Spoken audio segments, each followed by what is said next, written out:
are live. All right, there we go. Hey, everybody, and welcome to episode 22 of the House of Holocrons podcast. This time, we of course had to have on Robert again, as we will be talking about some of the most amazing weapons to ever be invented in the science fiction world ever, lightsabers. We will hold off on the full Bad Batch dive until the missus can join. She is currently cooking up a fine dinner and taking care of a baby. So that is far more important than us fat nerds sitting around rubbing our bellies and talking about lightsabers. Let's go. All right. So first off, the number one lightsaber thing. Favorite color of blade. Mike. And it's a hard one. Back in the Yeah. day, I think one of my favorite was tie between orange and yellow, just because it was so obscure back then. Mm-hmm. But it's so hard and it's not very good lightsaber color. That's probably why they never did it. Like in the real world, it doesn't show up as well. Yeah. So tie between blue and green. I know it's pretty plain, but it just shows up so well. It's classic. It's a yeah. They use it because it works on screen and it works well. Right. All right. Right. Robert, what's yours? Honestly, every time I've ever seen a green lightsaber on screen, I've just been fascinated by it. But the blue is still the classic blue, and I've never really liked the red just because I don't like seeing a bunch of red light for myself. Mike's right on the yellow. Hello, cat. Whenever that yellow lightsaber pops up on screen, it gets your attention. But still, that classic deep green, I've always loved that. Well, I mean, to absolutely no one's surprise, and sorry, Robert, you just said you don't like it, but it's the Sailor Moon. No, no, it's red. Red is definitely my favorite. Red has always been my favorite, not just because of Sith, but because when you light up a room in something red, don't they use it in like some tactical flashlights too? A red light, so it's not as like violent as white light is. It gives that ominous. It just makes everyone think business is about to happen. Well, it's not as noticeable. That's why it's tactical. It doesn't show up as easy. But yeah, the funny thing too is how Luke's lightsaber color was originally at one point red, and they switched it because they wouldn't make good and bad. I always think that's funny that they originally gave him the red lightsaber. I've always, George Lucas literally just says, well, they're red because they're the bad guys. And it's very just plain and simple when, he's the director. This is how Star Wars works. Bad guys have red, good guys have green and blue. Samuel L. Jackson has purple because he asked for it. Now, in canon, it's really shown the best, I believe, in Fallen Order. Fallen Order shows us that you literally find the Kyber crystal, and through it bonding with you and the ceremony, it finds a color. So crystals are clear pretty much until they attune to the Jedi. Yeah, I have a red crystal back there with the Sith. I do not have a crystal. Never have, sadly. Oh, well, one of these days when we all go to Galaxy's Edge, we'll I had a family member go to Galaxy's Edge and had him pick me up a Kyber crystal. I was hoping for the black one, of course, but Oh yeah, I'd hope for the black too. That's why I chose. Yeah. I told him to get the red because I was like, oh, get the black. There's a slim chance. One to go inside of it too. So very nice. To me though, I've always thought that lightsaber color green reminded me of Luke. When I think about being a Jedi or being a good guy, green is definitely my favorite. Green reminds me of Luke. Blue reminds me of Obi-Wan. And I guess I'm in that weird era. Most of us are around the same age, so we were born and really remember seeing the prequels in theaters. But I was also, 92 and stuff like that. It's still back there enough to where the VHSs were what I watched primarily until Phantom Menace came out. So I still watch the originals a lot more. So I think Qui-Gon Jinn is still an iconic green saber. But Luke's, with the style, the emitter, all of it, it is impossible to... I love that lightsaber design. The only thing I think that's cooler are the High Republic ones. And that's because we're getting more into what our specialties are, like fencing and cross guards and long swords. Exactly. That's what makes these ones so amazing. That's why when I picked up this one, I got one that has a D guard on it. that would be so nice for a saber. Can you imagine if you had the ability to just protect your hand? Throw that on a curved Dooku style saber. Ooh, you have a trooper saber right there. Actually, could fence like one too, and still, that's gorgeous. I've got one that has a kind yeah. of cross guard. It's more of a weapon than a cross guard. This is the one that it's my longest blade. Oh and yeah, it's got kind of a mace looking cross guard. yeah, I think it's a glaive. Yeah.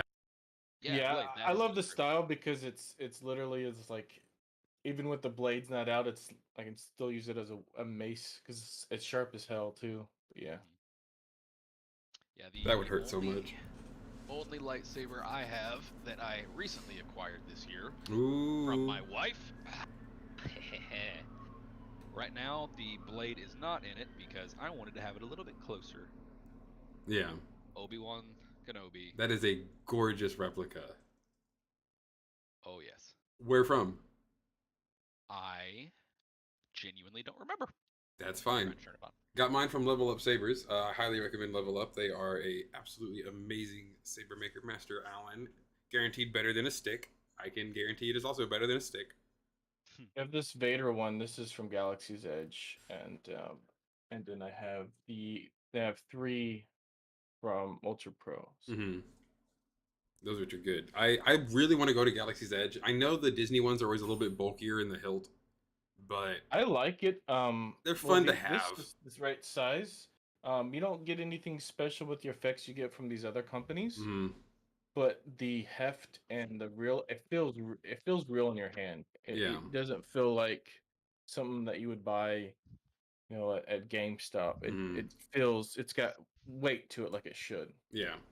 I really enjoy the addition to, like, they recently changed the hilts at Savvy Shop. There's now like a more jagged Sith design. That's why I've always loved Count Dooku, Darth Bane.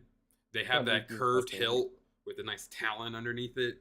Darth Malgus, one of my absolute favorites, got his figure right there. Malgus has literally like 2 axe blades on the side of his hilt.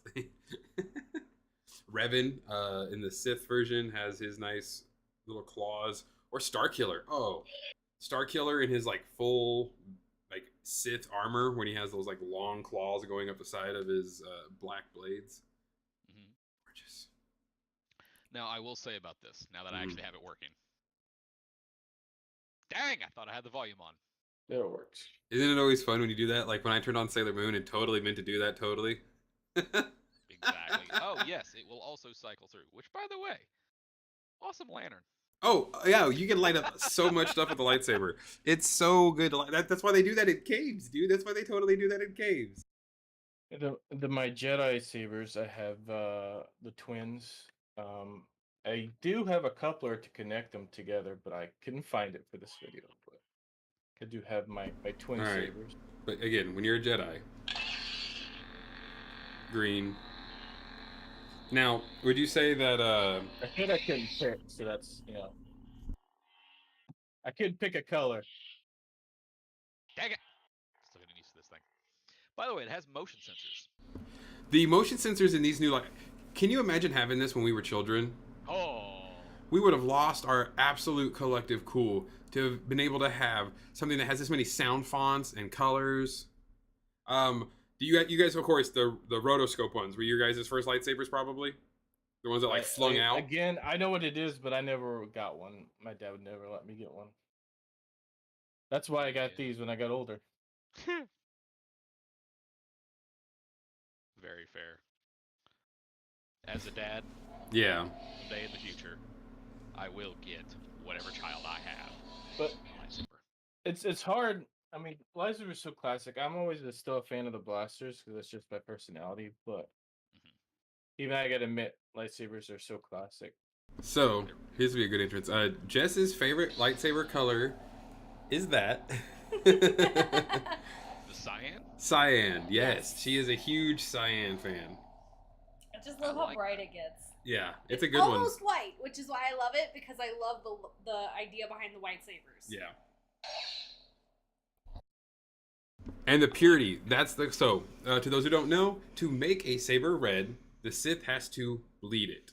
And to bleed it, They literally have to pour hatred, anger, and the dark side into the living organism that is the kyber crystal, forcing it to turn over to the dark side and control it. Because that is the whole point of the dark side, is to well, not the dark side itself, but the Sith, I should say, is to control the Force and control their essence of the Force.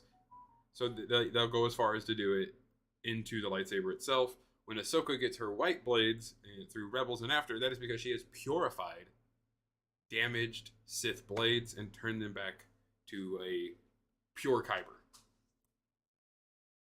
Which is having to bleed a crystal. That was the most metal thing Disney's ever done, and I think that's like their best choice to date when they got control of Star Wars, was to do that and fully make us like a canon reason about all of this.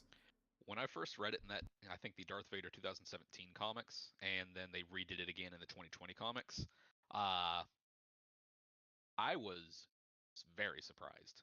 Also, Level Up Sabers, that's the brand. So good, love them. I actually just got Vader Down 1, which is the last page of that one is the Vader, you're surrounded, and he goes, I am only surrounded by fear and dead men. I think it's I like how they changed the canon to be for a fact it is the kyber crystals and manipulation of them with the Force, because originally it wasn't like clarified what was actually doing it. Occasionally they would do different things, but there was no one thing.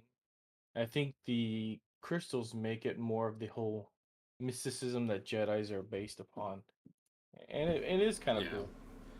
And it answers the questions like, why aren't people still making lightsabers? Well, you gotta have the source for the crystals. Well, I mean, and look what it took Galen Erso years and years of exact perfect study into kyber and the Empire's infinite resources to even get close to having anyone who could actually like make a super weapon and use kyber. The Jedi were the only other people who knew how to use kyber, and they kind of hoarded those secrets. Yeah, I like the Empire's idea. Like, we got these crystals that make these really energy intensive sabers. Mm-hmm. Let's blow a planet up with them. Yeah. That's just what they do. And then like that's the thing with the Final Order in the sequels. Everyone was like, "Well, why is Palpatine so strong? How did Palpatine come back? Where is he getting all this energy? How does every Star Destroyer he owned all of a sudden have star killing or planet killing technology on it?" And that was because he actually had a giant mountain of kyber underneath his throne room in Exegol that was being tortured daily. So it was just like Exegol is a dark side nexus. And then the kyber being hurt because kyber is so in tune to the Force created more dark side nexus power. It was gnarly, which of course you only can know that by going through the comics. So we can complain about a lot. Every time. I'll complain about it all the time. The sequels are amazing, but you have to do a lot of reading. The Death Star is essentially the biggest lightsaber invented. Yes, it is the biggest, most unstable lightsaber. I mean, the design kind of falls. Oh, we have Starkiller base. That was dope. Oh, what was the lightsaber? The gun that. Oh, the librarian. How do you know it's a gun? It shoots a beam out. It's just turning the lightsaber. It shoots a beam out, but what? Wait, Ezra's? The lightsaber on and off. Or it kills the lightsaber that it's using because it's ammunition. You mean the Ezra's lightsaber? Not Ezra's. The librarian. I cannot remember her name. Jocasta Nu? Yes, Jocasta Nu in the Vader, or not the Vader books, but Okay, yeah. That was cool. Sorry. When you think of biggest lightsaber, I feel like the coolest one. Now, it's of course not canon expanded universe. In the Legacy comics, the biggest lightsaber belongs to Darth Nil, who uses like a claymore. Well, like I said, the biggest lightsaber, if you want to go technicalities, is the Death Star. But yes, but so as in like a Jedi built lightsaber too, the Jedi's biggest one come from Wookiees. Like Buryaga has a massive two-handed hilt, like huge blade lightsaber, which is probably so cool. People that could handle something like that. So. Right, their frame is already so big, they're already so strong, which definitely hopefully helps. we might see one in Acolyte, and because we'll see there's a Wookiee Jedi. Wookiee, so we'll see what kind of saber he has or they have. Yeah, Yeah, Who I'm knows with hoping to see the a lot little more bun up top variety in might be a races. female. I would love to see a female Wookiee, honestly. That would That'd just be That cool. would be dope. I So I think, guess it's like the dwarves. yeah, exactly. Or the Ent wives, even. Mm-hmm. We don't know where they are. We don't know where. I'd leave too. Chewbacca's I'd actually a leave too. female Wookiee the whole time. Yeah, yeah. So that's I've- why Han and them were such good friends. Right. Sorry, that's a bad idea. Ooh, But I know it's already three. been done somewhere. Oh yeah, it's Little the fuzzy. internet. It's been out there. Scruffy nerf herders. Sorry. I think though with the lightsaber is iconic. Blasters are fun, but like the phaser in Star Trek, the blasters from everything that is other than Star Trek, because they just call theirs a phaser to be a little different, even though it has like a kill blaster setting.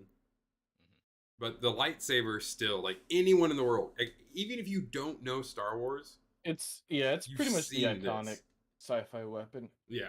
Though I will say blasters do get a bad rap because of the stormtroopers, but Yes, the plot armor does make blasters a lot worse than they actually would be, and I'm sure there's a lot more snipers and a lot more of those like cylinder rifles and stuff like that that are actually used for like person to person, fighting.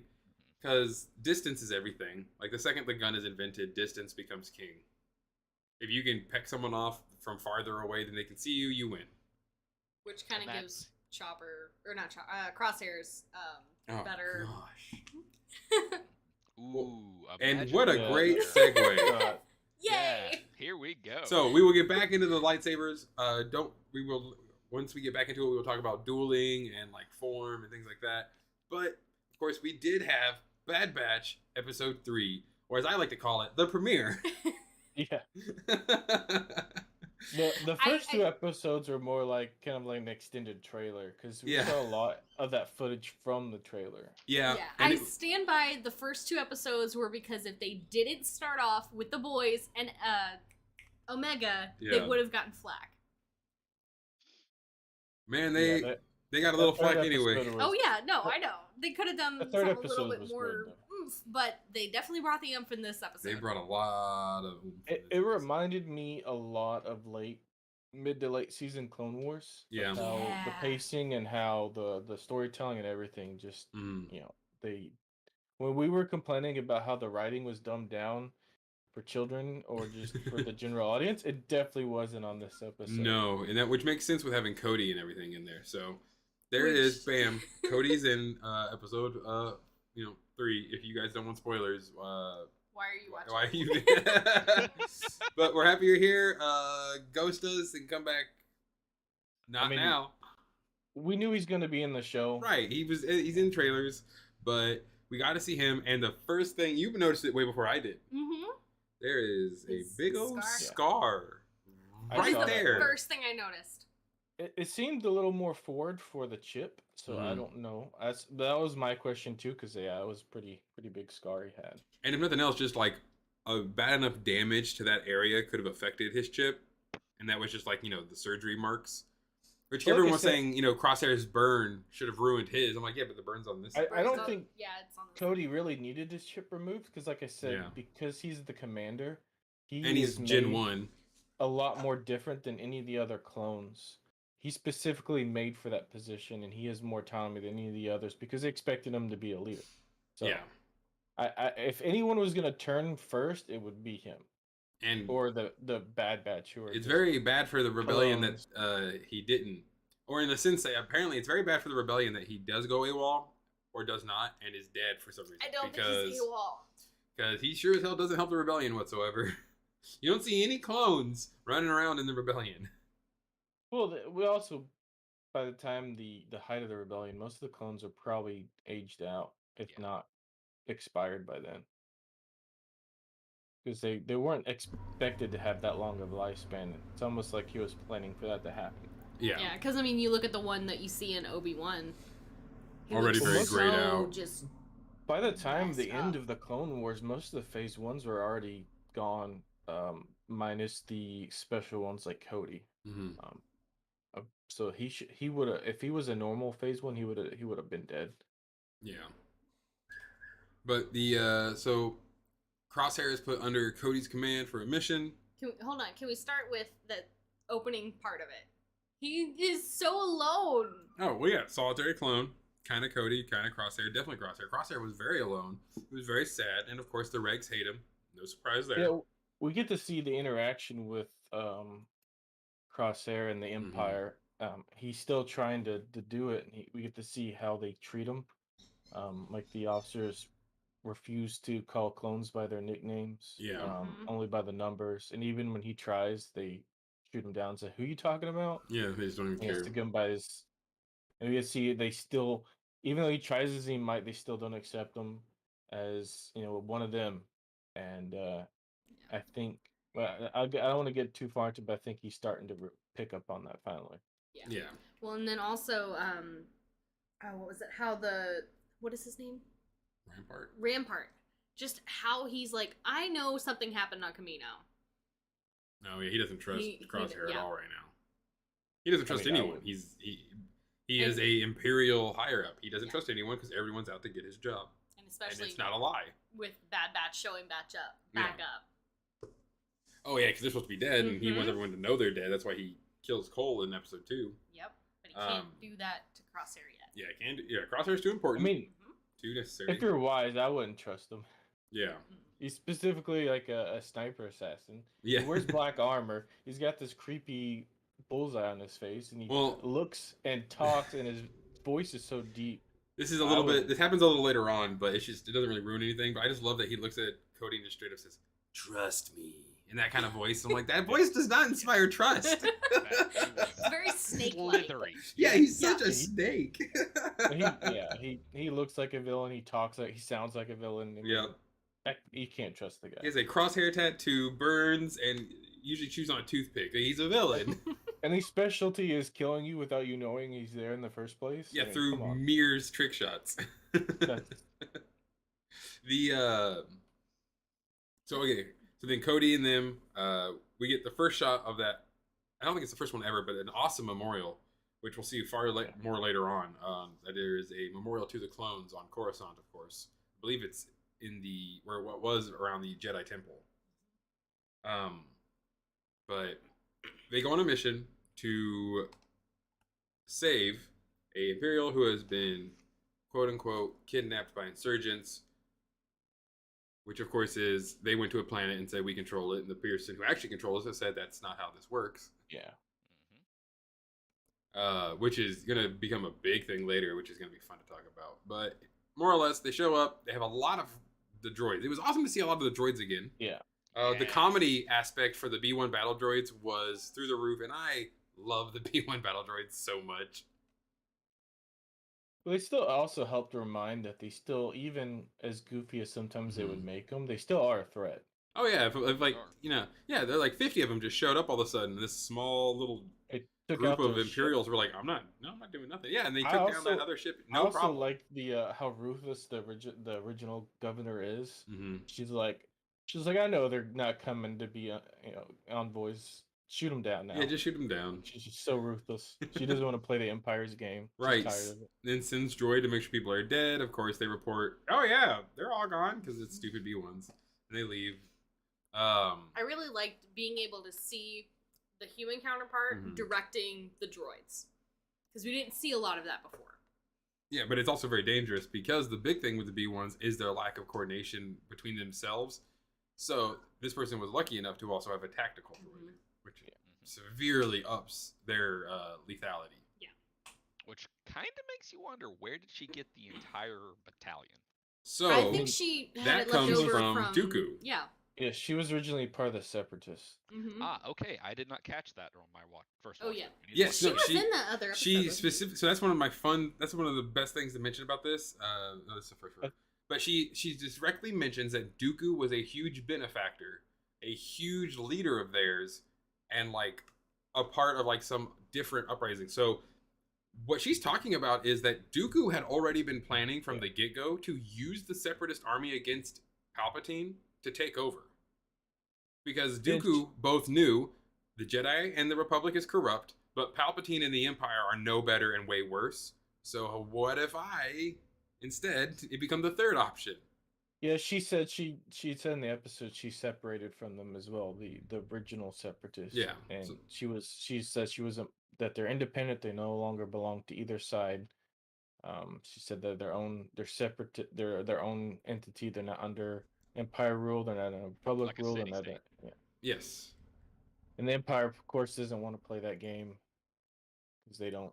Yeah, they just So take what they Dooku want. from like the very beginning already had it somehow set up, probably with the Geonosians and the Droid Factory, his own set where they did not follow the shutdown command because they should have been shut down when Anakin sent the commands from Mustafar. But if they weren't on the same network, then that wouldn't have happened.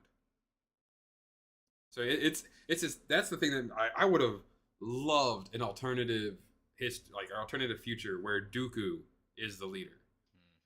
Because it's Or one of those get things a, where it's like Dooku is like not a great guy, but he Or wouldn't they- be all for slavery and genocide.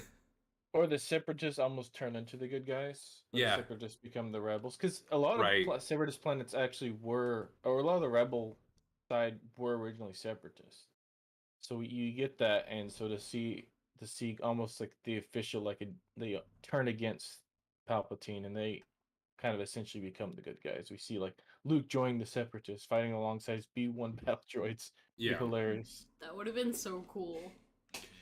But it also makes sense, of course, because the separatists are literally just pointing at you, going, "See, I told you that Republic thing was corrupt. I knew that was going to happen." Which Yeah, would they- bolster their entire.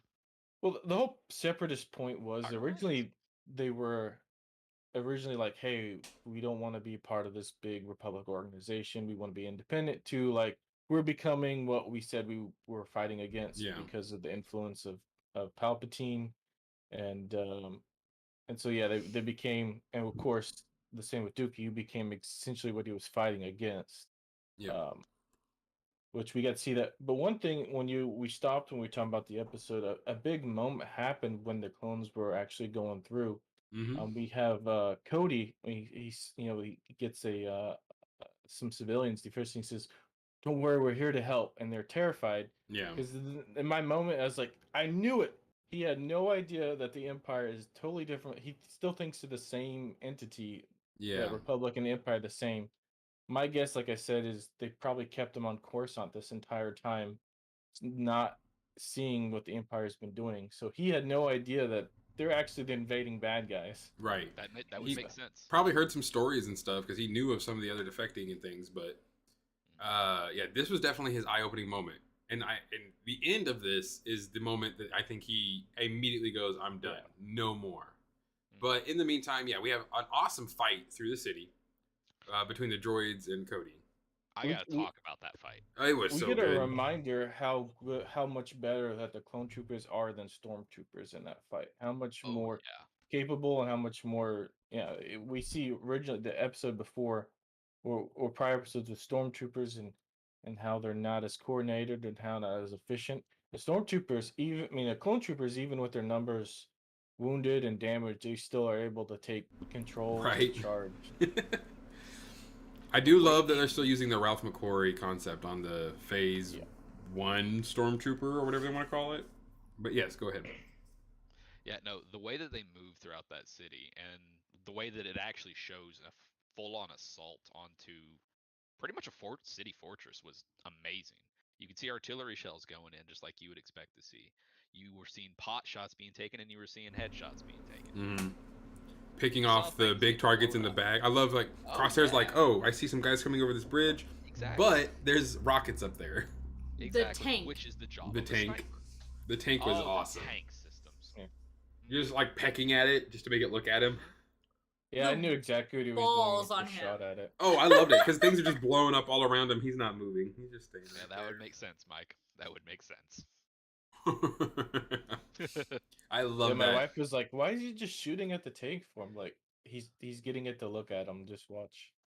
Yeah. The one in the trillion type shot that you could, it's impossible to make. He makes.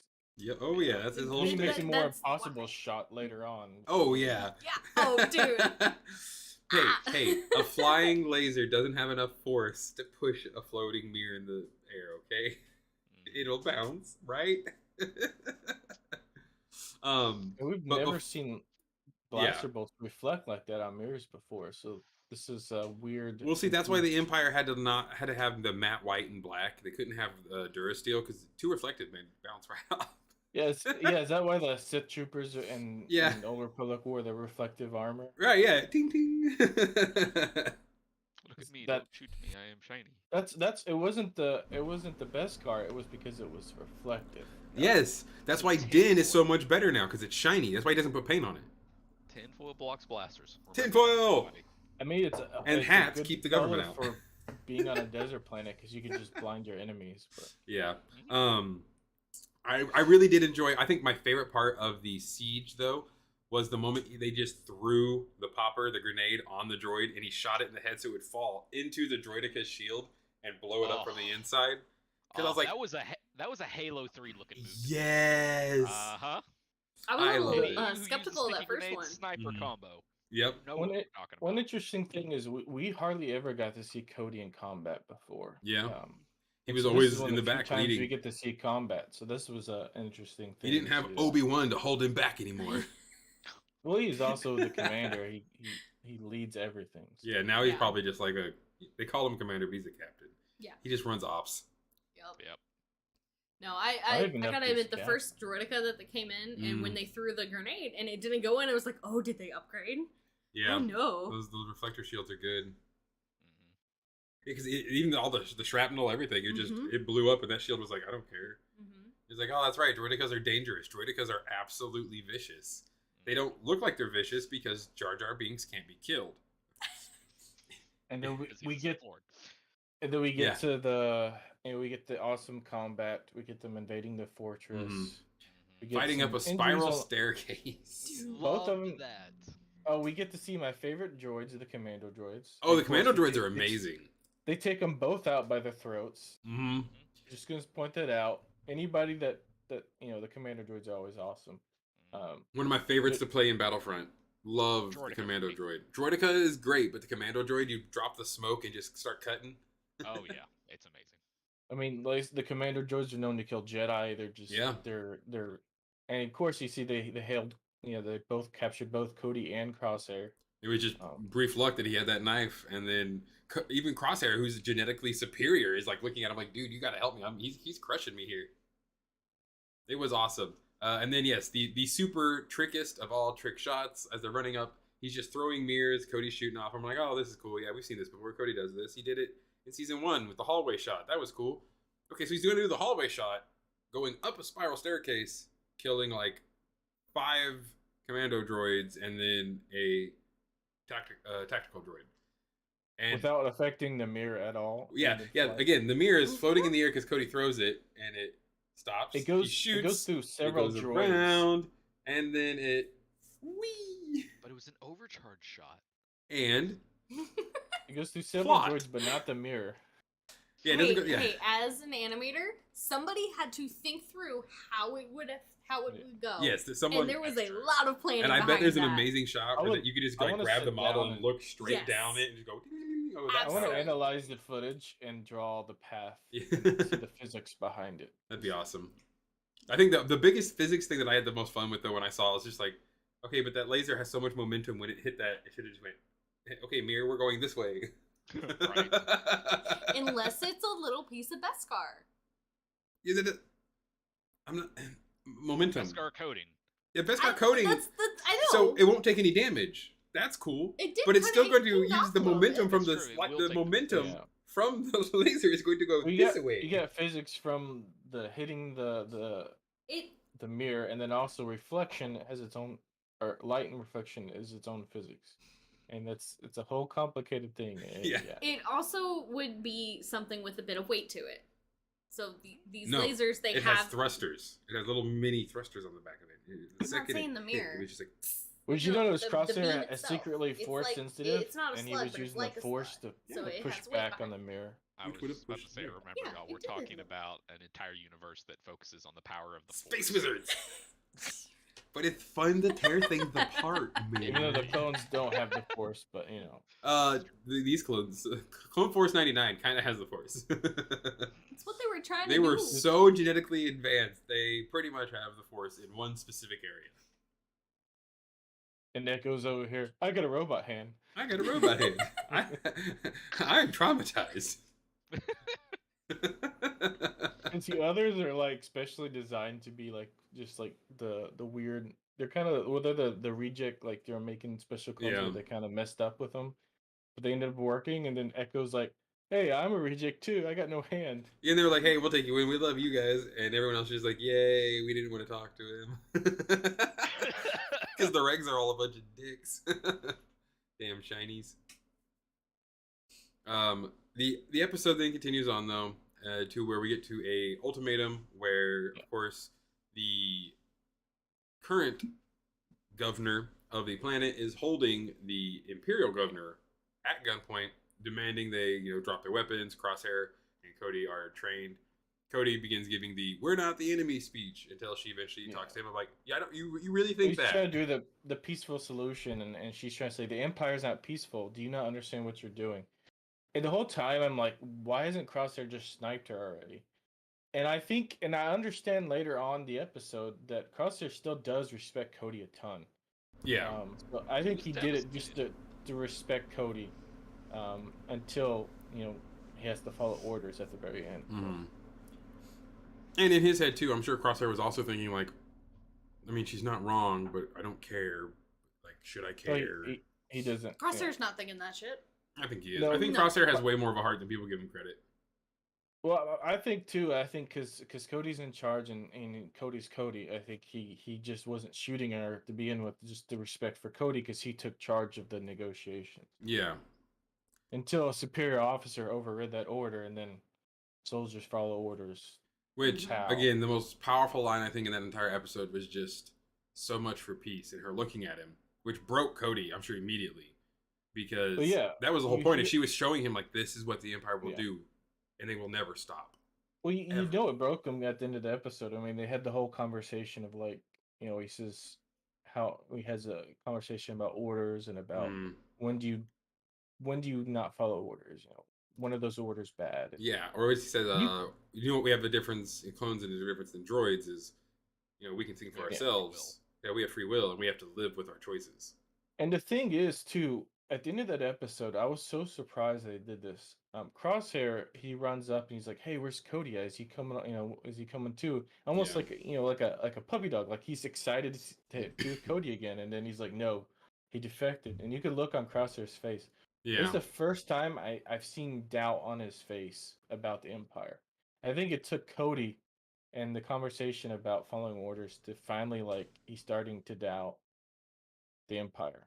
Oh yeah, no, he's really, really, really starting to doubt the Empire. He's, especially with the way Rampart. Now, I don't think sometimes I want him to be AWOL. I don't think he's AWOL. I'm starting to not think he's AWOL at all because Rampart would not have acted so chill about that. The Empire is not going to let fucking clones go. They're not just gonna be like, "Oh, he went AWOL. Who knows?" They're gonna be like, "Oh, he went AWOL. We gotta find him. You go kill him now." With how he said it too, was like, "Man, you just can't trust clones anymore." And it's like, he is in a cell somewhere being cut open. I think we're gonna end up having an episode where Crosshair ends up getting rid of Rampart. I think he's gonna get tired of him. That'd be nice. I think he's gonna get angry at him, just do it, and then Rampart. I think Crosshair's just gonna run off on his own and do his own crazy thing. Tarkin is going to get mad at Rampart for not killing the Bad Batch. Rampart's going to have to go out on his own, and he's going to try and kill Crosshair. Crosshair's going to have to choose between the boys or Rampart. He's going to kill Rampart and join the boys. Or Rampart's just going to do something annoying again, and he's going to make Crosshair mad. Rampart's going to kill all of them in the end of this season. He's going to glass a planet. They're going to CGI him in New Hope. Yeah. And the new update. He's going to be next to Tarkin. Yep. I wouldn't be surprised if he's based on somebody in a background somewhere. Yeah, I can see that. Like, he's been seen in something, or I don't know. It'd be fun. I think they just want to have that annoying bad guy. Yeah. They have him in almost every... Because Rebels had theirs with Price. I always laugh at that one. I don't remember what Clone Wars one. It's so long. I don't think they have a specific one. I don't remember. Yeah. Well, so the episode ends and it is very impactful. Who the hell honestly knows what's going to happen next? I have no clue. I I have think no the reason they're clue. also Let's see, what is reinforcing with them is because I think they're trying to make Crosshair no longer the kind of the antagonist. Oh, I think yeah. they're trying to work away from that, so they're kind of trying to shift it over. Right. Trying to see if I can find the list of. Yeah, what's the title of the next one? I know there's like a mid-season double episode, isn't there? Yes, there is, if I remember correctly. Too far. We are on episode 4, which will be Faster. We are faster. I'll bet you that has something to do with Omega. Yes. Oh, you think? Ooh, The pod racing? The pod racing. Yeah, pod racing. Oh yeah. Ooh. They gotta earn some money. Yep, I think I'm we're gonna telling get you into right pod now, racing. she's gonna be the pilot of it. I could see that. No, I really this is could. pod racing. Yeah, right? Yeah. I feel like it No. wasn't. No. She wasn't. No, going this to be... is pod racing. Oh God. No. The worst part is though, she's not as annoying as Anakin was back then. She's matured enough. She won't say something stupid, I hope. I feel like it's not going to be her that's designated as the driver or pilot. It's going to be like Echo or somebody. And then she's going to end up taking over and they're going to be like, no! And she's just gonna, I gotta prove myself. They're going to be spending the time arguing between who's going to pilot and she's going to have taken off. Yeah, exactly. Where'd it go? Oh, they're going to Omega. run to the sidelines. And she's going to get hit and she's going to pull over and Echo and Tag are going to start tearing the thing apart. Yeah. Hunter's gonna lose his and they're going to get to the final lap and Tech's going to be like, hit the red button. What red button? Look, under here, there's a red button. I didn't tell anyone about because I was going to drive this and I was going to hit that button. Now hit that button. It was hidden because we were cheating the whole time. Yeah. We figured out how to use a Lightspeed engine on land for a short period of time. Yeah, it's just like it's a Nihil engine and they just like jump. Boop,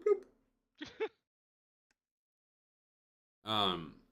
So then, I would say this was definitely the best episode so far. I think almost everyone unanimously agrees on that. Yeah. It was just good. It was all around just good. Every bit of it. Great. The emotions were great. The music was great. It wasn't because the Bad Batch themselves were gone. Yeah, and it wasn't because it was all blow up, bangy bang. Yeah, it was just Yeah. It was great pacing. It was great music. It was great emotions. It was good. It was good. It was really good. Yep. But lightsaber duels are better. Yes. I love that Andor doesn't have a lightsaber in it, but I love lightsabers more than Andor.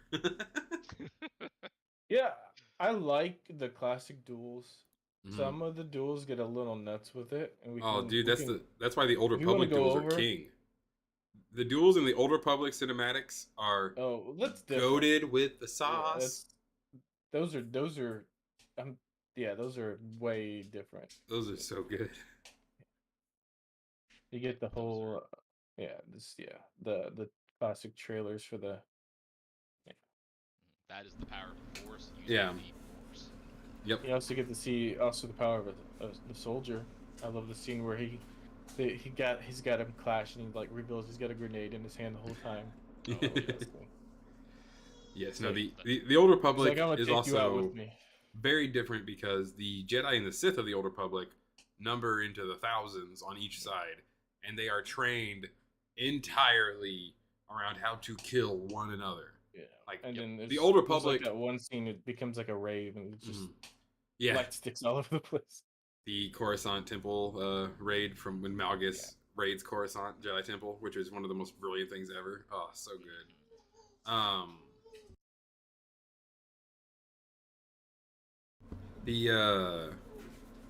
The Temple raid is a good one just because it shows so much, but I almost feel like those Jedi were not worse than the ones from the prequel era, but those Jedi did a very different version of peacekeeping. Their peacekeeping in the galaxy was just to hold the Sith at bay and kill as many dark side users as they possibly could. Yeah, it was a purely combative, hold the line role. Very combative. Like, I mean, when you look at their robes of the Old Republic, they donned Durasteel armor and stuff under them. Yeah. Well, also when you get into that big of a number, you gotta realize the the whole education of everything will also dilute. Yeah. Things will be more kind of fast paced. They want to get them out fighting now, so they probably focus more on the combat, less on the. They probably went over these are the tenets now. Let's go to lightsaber training. Which was important. And then, yeah, learning force attacks and shielding. So in the expanded universe, it is the Darth Bane novels that kind of tell us why someone doesn't simply just hit the opponent's button in the middle of a fight and turn their lightsaber off. It's because, as Bane says, that there is a shield that every force user puts around them when they are fighting to withstand the other person's force powers. And a stronger person can break through. Well, And also, canon, because that's a dick move. Yep. oh, I don't. will Is it order still respect. canon? Is that part canon? As canon as it gets. I didn't. I thought it was Legends, but I mean, in the end, everybody talks about how it'd be good. But even think about how quick your lightsaber turns on and off, especially if it's a heated lightsaber. The speed at which it turns on and off while you're in the midst of being attacked, and what people don't understand is because the choreography, they're hitting blades. But in a real duel, you're not aiming at someone's lightsaber. And so if he turns his lightsaber off in the mid swing, he's gonna still keep going through. He's not. He's not gonna. You're not gonna hold back. Oh, the lightsaber's gone. What do I do? You're just gonna keep swinging. Yeah. Absolutely. Oh, there's nothing Before to. you You turn your can't block blade now? on. Haha! And I don't think the time it turns the blade off and back on, and I imagine it's going to be a bit slower if the lightsaber's been on with overheating. But even still, the amount of time to turn it off and on is still slower than somebody mid swing that's already right there. Right. Because, So again, even if Dooku. it's a dick move, yeah. anybody that's a decently trained duelist will be like, "Why did he turn his saber off?" That was dumb. That was really dumb of him.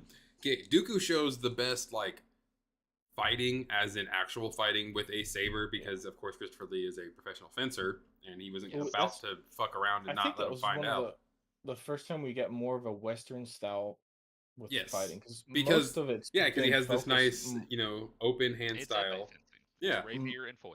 And he literally most of that's why I love early how was- he disarms Anakin is always swoop and then just comes around and literally just off with the arm. Yes. And we're done with that. Yeah. the original styles. A lot of them were based on early Eastern and samurai because that was the whole idea of it was kind of based on monks and samurai and all this Yeah. stuff. So Yeah. that's one thing I love Dooku is because he was the first time we can see a different style, lightsaber dueling. It's Not kinda to mention more the hilt. Western-based. The hilt was crazy. When I saw that hilt, I was like, hold on. It'd been a What's he lot gonna do with better that? if he just he turned it and he's Mhm. turned into a fencer. He's so cool. I And think stab somebody's hand. in the meantime, the best one though for a fencer that you guys would love if you ever saw it is the lightsaber that belongs to Porter Engle. He was a Jedi in the High Republic, and he has this gorgeous, almost basket hilt. I'm listening. Yeah. Yeah. Porter like the beer, and then ENGLE, I want to say.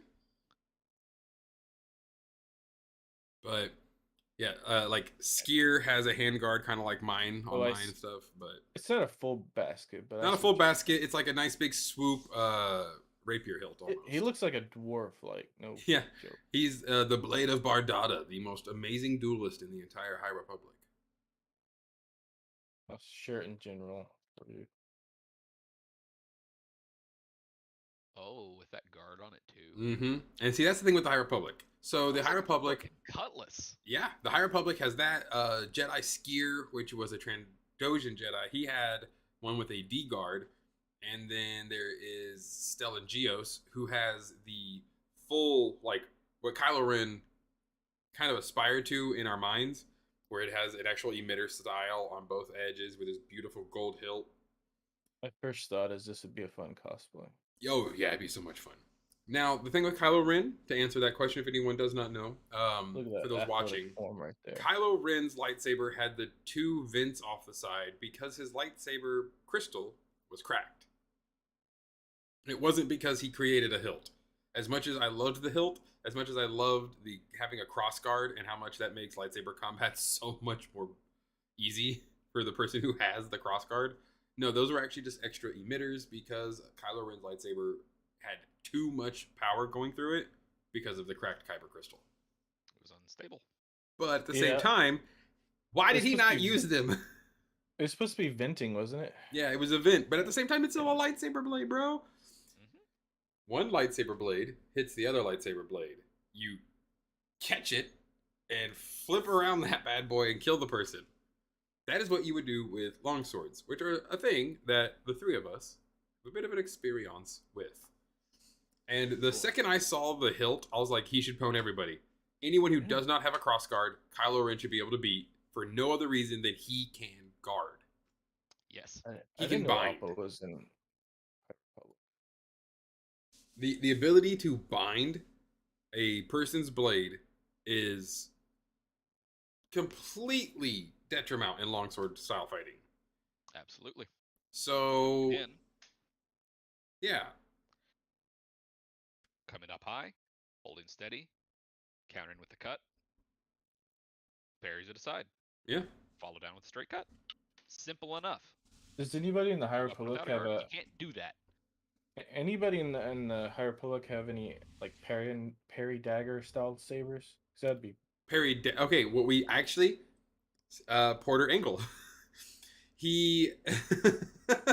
So he has We a just- saber. Is this my new Yes. favorite Jedi? Yeah. Oh, dude, he's one of my absolute Did you favorites. see what he now. looks like? I showed Yeah. the like full body. Yep. He's yeah. a- There's older him with the big white beard. Younger him has a black beard and black hair, but he always has the I like chiseled off his horns like realistic- Hellboy.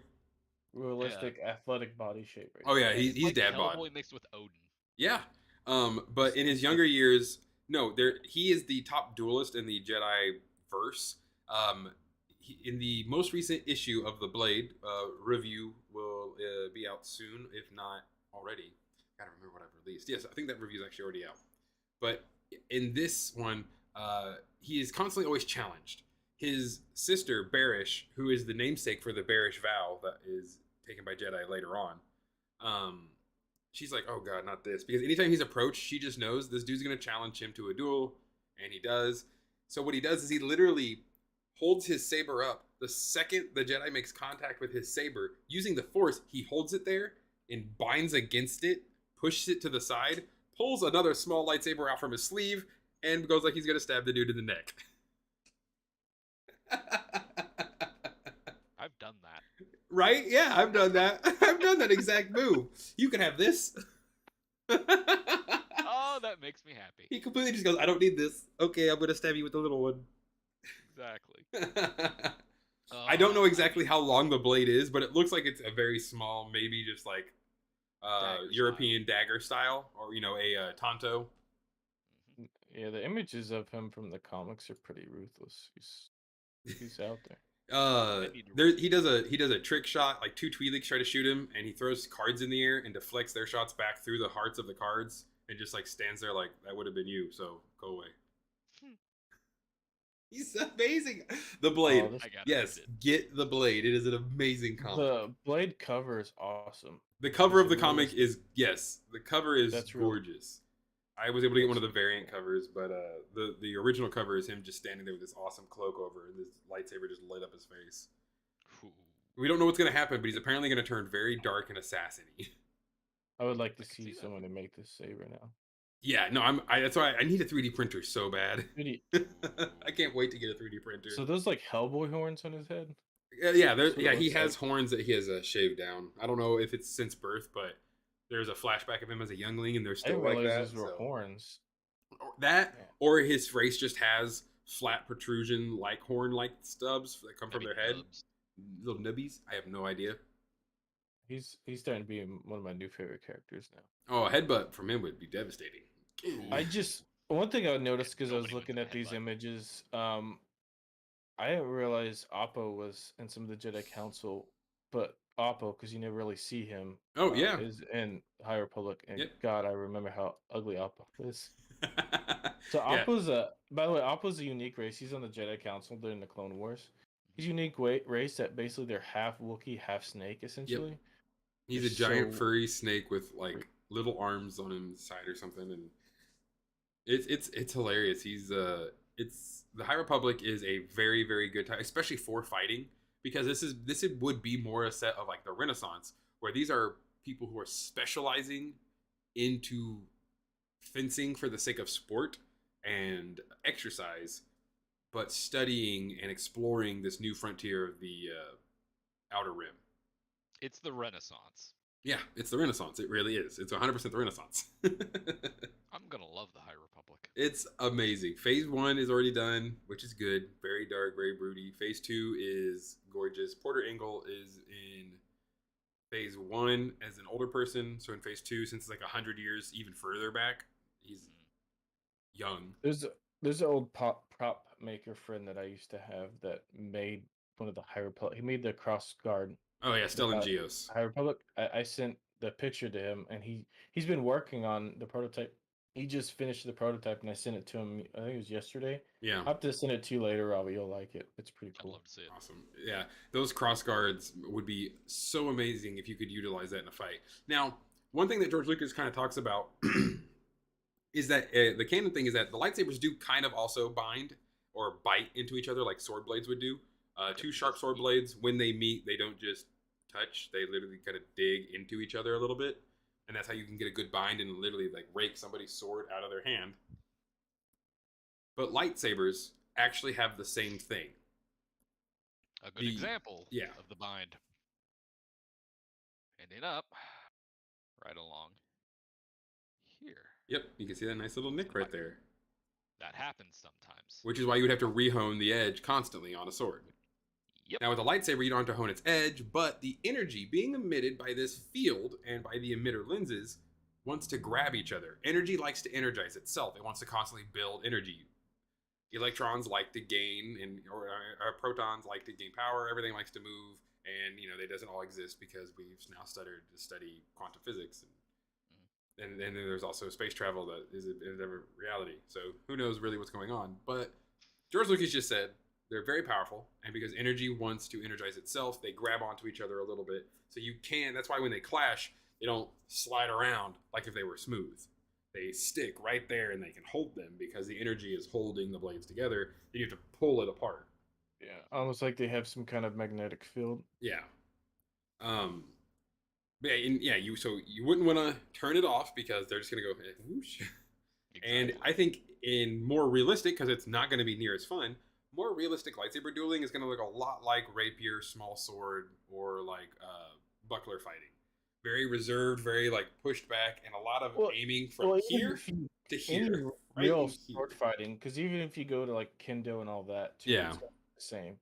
It's just like I said, the more you get the theatrical, or you get the more the show fighting, where they're hitting each other's swords and not. They're doing all these weird twirls in the air. Like you turn your back in the middle of a swing. Now, the reason I don't know if it's the exact canon reason, but I will always say Jedi and Sith and Force users have crazy acrobatic fights because they have the Force. And the Force literally gives everyone spidey sense.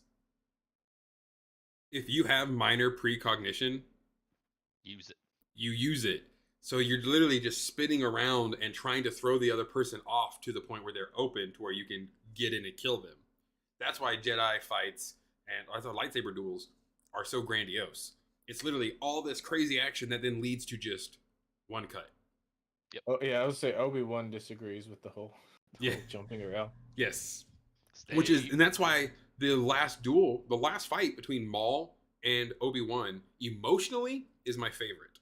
Oh, yes. Now, when it comes to just, this is fun, I could watch this day in and day out, that is the Coruscant raid. I could watch that trailer from SWTOR every single day.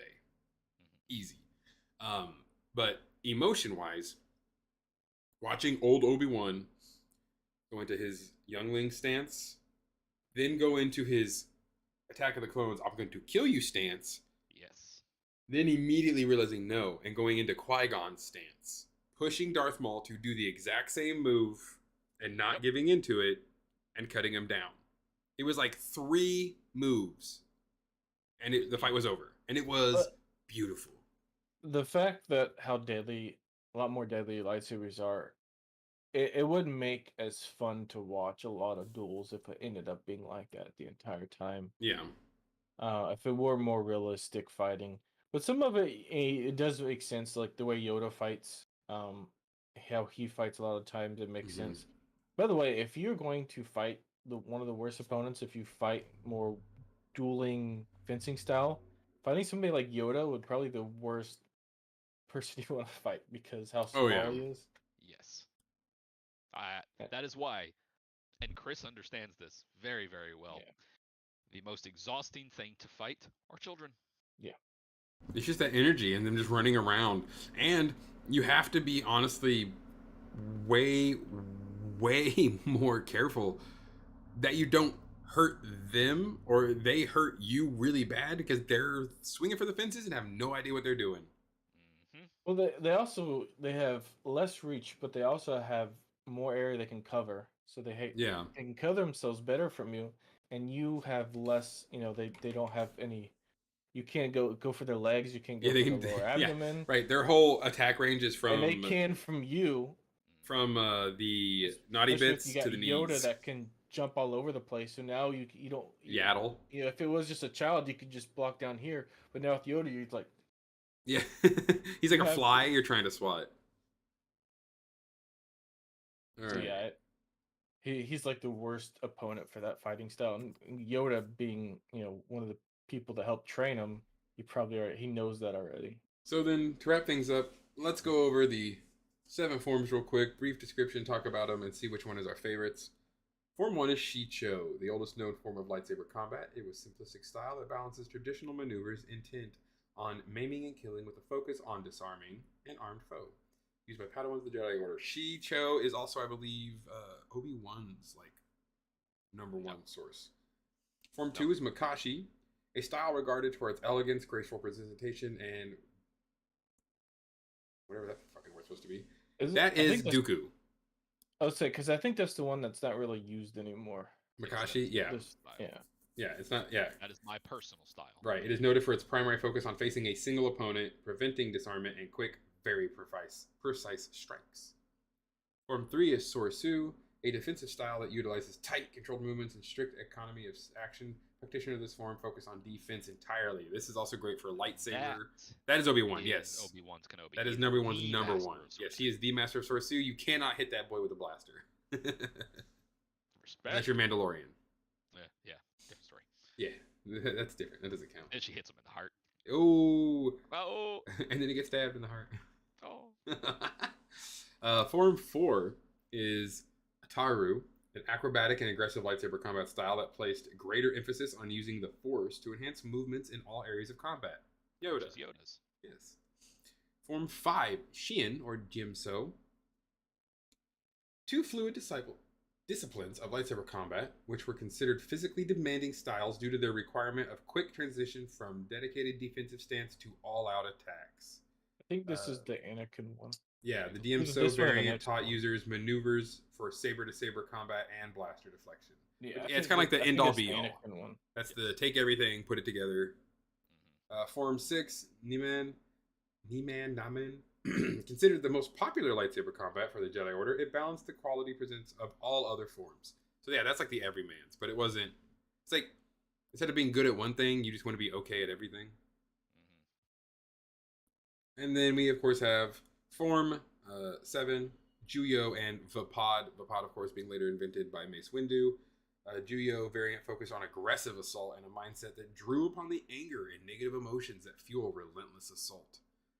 Which, if you are ever in a fight, that is your worst enemy. Yeah. The Sith fighting style. Because you won't think, right? Nope. You have to be way, way stronger than the opponent for that to really work out that well. But that's what a Sith goes for. But now, one of my personal favorites, which is an 8th form that is not fully, completely like a form, which is Jarkai. The method of using 2 lightsabers, either 2 blades or a dual-bladed lightsaber, which would be like Darth Maul, Revan, anyone in any MMORPG or RPG style you use. Like, no one wants to use the single lightsaber. You want 2, because I'm gonna just cut them up. It's double the damage. Yeah, or the staff saber. You're gonna kill yourself, but man, if you knew how to use that thing, it's so cool. So I, of course, would definitely. I'm aggressive. I'm a Sith. I'm Form 7 or Jakar. Like I am. I know me. My I'm entire going to take a wild guess that Robert, you're a Sorsu. Yes, I prefer defense in all methods that I utilize because I'll wait until I find my opening. But my entire background is Form 2, Count Dooku. That makes sense. Yeah. Hmm Mike, what would you say So, your form would be? Since I'm not as skilled in sword fighting as you two, um, it's hard for me to answer that. I would want to say probably be 2, Yeah, but I can see that. No, and I definitely through the fights that we've had over the years, Robert, you are definitely far more reserved than yeah, I know I when draw it out of you. when I like am. to fight, I like my everything to be a purpose. Yeah, yeah. You guys are both very precise. I'm very like I'm gonna hit you. Exactly. I don't care if I miss the swing. You now have to dodge the backswing. Yep. Which, by I, the way, I am now in a professional school and am paying for classes. So guess what, Chris? I'm coming for you. That's fine. Let's go. Maybe that'll be in one of the videos, guys. We'll next time we get together, we'll grab some lightsabers and have a good duel. Put it on the channel. Show everyone what fun we can have. Absolutely. And I'm speaking of fun, surprised we haven't done that. yeah, yeah, we gotta wait till we're all together, though. Yep. That's You that's get the Nearly like did worst your best wedding. part. We Yeah, nearly you did get your wedding. you yeah, get to have fun without me because I won't be there for that season. But yeah. make sure you get some good footage of you guys fighting. Hey, we'll swing by. You're close enough. You're close enough to the grounds. I won't be here. I'll be Oh gone. yeah, yeah. You'll be doing your fun stuff. Well, speaking of fun stuff, this was an amazing fun time. The Bad Batch was great. Lightsabers are still cooler. Don't care. At me, bro. Um, but thank you all so much for joining. It has been an absolute blast of a podcast. And what is you in the comments? Leave us what you think your lightsaber color is, your favorite style of hilt, and what of the 7 forms you would fight with. So, guys, thank you so much for joining us. Have an amazing rest of your day. And as always, may the Force serve you well. May the force be with you. Deuces. Deuces. And now we wait till I end the stream.